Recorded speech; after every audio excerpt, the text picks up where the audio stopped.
मृत्यु से डरने पर मृत्यु से बचा नहीं जा सकता। जब किसी भी कारण से मरण उपस्थित होता है और उस जीव की आयु यदि पूर्ण होने वाली होती है तो उस आयु को कोई भी बढ़ा नहीं सकता है। इसी को अलंघ्य शक्ति कहते हैं। उस समय पर कोई व्यक्ति कितने ही मंत्र तंत्र करे, कितने ही प्रकार के ज्योतिषियों के पास जाए, कितने ही प्रकार के यज्ञ हवन आदि करे, उससे कुछ भी उसको लाभ नहीं हो सकता। यह अलंघ्य शक्ति है। जीवन में अपनी अंतरंग योग्यता को जानना भी जरूरी होता है।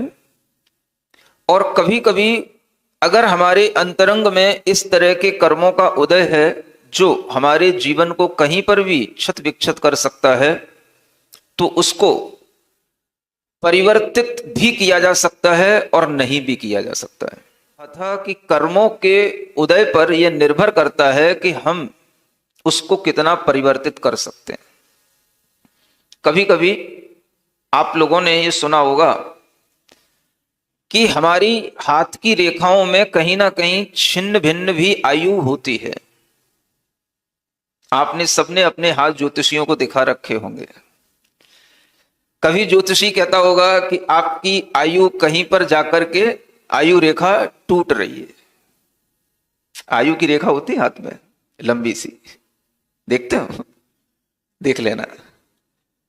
और ज्योतिषी भले ही वो आपका हाथ ना देखे, वो आपकी अगर कुंडली भी देखेगा तो वो कुंडली से भी ज्ञात हो जाता है।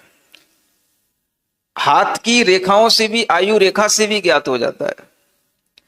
अगर वह आयु स्पष्ट है तो पूरा जीवन आपका बना रहता है, और बीच में अगर कहीं वो रेखा टूटती है या कोई दूसरी रेखा उसको काटती है तो भी वह आयु की उस स्थिति में, उस उम्र में कोई ना कोई दुर्घटना की संभावना रहती है। उस दुर्घटना से आप बच भी सकते हो और उस दुर्घटना में आपका जीवन समाप्त भी हो सकता है। जब लोग इस बात को पूछते हैं कि क्या सब कुछ निश्चित है, तो लोग थोड़ा कंफ्यूज हो जाते हैं। जब सब कुछ निश्चित ही है तो हम कुछ कर ही नहीं सकते। आप भी कहते रहते हो मंत्र तंत्र करने से क्या होगा, जब आयु जितनी है उतना ही मिलेगा। वो जो आयु पूरी है वो तो आपको मिलेगी ही, उसमें वृद्धि नहीं होगी। लेकिन जो कभी कभी आपको लगता है कि किसी उम्र में किसी घटना से आयु का विच्छेद होने की संभावना है, वही एक ऐसा समय होता है जब कुछ निश्चितता भी होती है और कुछ अनिश्चितता भी होती है। अगर आप उस उम्र में, उस समय पर कोई सम्यक पुरुषार्थ करते हुए, कुछ संयम भाव के साथ में अपने आप को रखते हुए आगे बढ़ रहे हैं, आपके कर्मों में और भी कोई कर्म सहयोगी बन सकते हैं जो आपको उस दुर्घटना से उबार सकते हैं। आपके लिए अगर वह कहीं पर भी रेखा टूट रही है तो वह कितनी टूट रही है, कितनी क्वालिटी में वह दुर्घटना होगी, यह आपकी निश्चितता अनिश्चितता के रूप में है। उसे आप क्रॉस भी कर सकते हैं और उस घटना से आप अपने आप को बचाने का एक पुरुषार्थ भी करके उस घटना से कुछ हद तक अपने आप को बचा सकते हैं। चोट तो लगेगी, लेकिन चोट भी कई तरह की होती है। सुन रहे हो? जिस उम्र में आपके लिए वह आयु कर्म का निषेक अपना फल देगा, उस उम्र में वह घटना आपके साथ घटित तो होगी, लेकिन उस घटना में अगर कहीं पर कोई कमी आ सकती है तो वह आपके अपने कर्मों के कारण से ही आ सकती है। वह कर्म का उदय उस समय पर आपके परिणामों से, आपके पुरुषार्थ से तीव्रता को भी प्राप्त हो सकता है और वह मंदता को भी प्राप्त हो सकता है। अगर आप सचेत हैं, पाप से डरे हुए हैं, धर्म भाव से अपने आप को आगे बढ़ा रहे हैं, तो वह घटना आपके सामने आ सकती है, आपको एहसास कराएगी कि घटना हुई है, लेकिन उससे आप बच भी सकते हैं। जिसे आप कभी कभी कहते हैं मैं बाल बाल बच गया। कैसे बच गया? बाल बाल का मतलब, यहां तो बाल कह रहे हैं तथापि बालो भय काम वश्यो यहां तो बाल को अज्ञानी कहा जा रहा है। और जब आप कहते हैं मैं बाल बाल बच गया, तो क्या मतलब होता है? माने बाल बराबर बच गया। इसका मतलब क्या होता है? हां, जैसे कि किसी ने सामने से मान लो गोली मारी और वो आपके कान के पास से निकल गई, क्या हो गया? बाल बाल बच गया।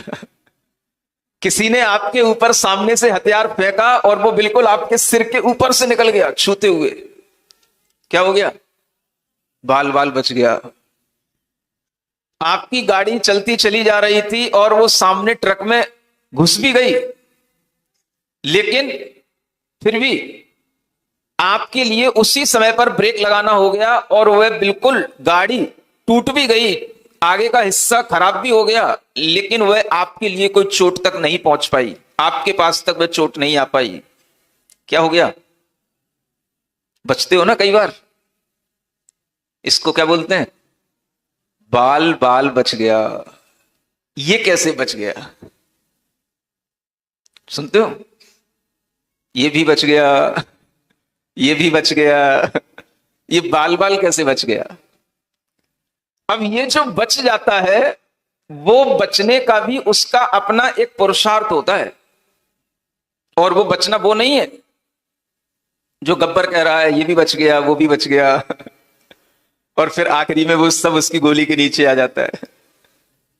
आप अगर एक बार बच जाते हो तो बच के रह भी जाते हो। और वह जो आपका बचना हो गया, आपने कभी सोचा मैं किससे बच गया? अब आप कभी पूछना, ज्योतिषी से पूछना, पूर्व निर्धारित जो घटनाएं होती हैं उन घटनाओं की जानकारी रखने वाले निमित्त ज्ञानियों से पूछना कि घटनाएं होनी थी, लेकिन होने से पहले हमको भी पता था, लेकिन हमारे किसी ना किसी अच्छे कर्म के कारण से ये हम बच गए, जिसे हम बोलते हैं बाल बाल बच गए। समझ आ रहा है? आप आयु कर्म की जितनी पूर्णता होनी है उस पूर्णता में एक समय भी आगे नहीं बढ़ा सकते, ये बात निश्चित है। आपका आयु कर्म एक सेकंड का 1000वां हिस्सा भी आगे नहीं बढ़ा सकता आपको जीने के लिए, यह बात निश्चित है। लेकिन अगर कहीं पर आपकी आयु में कोई छिन्नता भिन्नता है और उसकी क्वालिटी बहुत कमजोर है, तो आप उससे अपने आप को कुछ बचा सकते हो, यह अनिश्चितता भी होती है। अगर आपके साथ में आपका पूर्व कर्म कुछ पुण्य के साथ में आपका साथ दे, तो आपके लिए वह घटना होते होते भी बच जाती है। और अगर आपके लिए वह पुण्य कर्म साथ नहीं होता है, तो एक छोटी सी घटना से भी वह बड़ी घटना घटित हो जाती है। चलते चलते थोड़ा सा पैर फिसला या दीवार से टकराए, उतने में भी आपकी मृत्यु हो सकती है। और कभी कभी बड़ी बड़ी एक्सीडेंट होने के बाद भी कुछ नहीं होता है, गाड़ी चकनाचूर हो गई लेकिन हम बच गए। निश्चित होता है वह भी हमारी आयु के साथ होता है, और कुछ अनिश्चित होता है वो भी हमारी आयु के साथ होता है। और ये सबके जीवन में कभी ना कभी होता है, आपको महसूस होता होगा। आप कभी सोचना कि कब हम बाल बाल बच गए।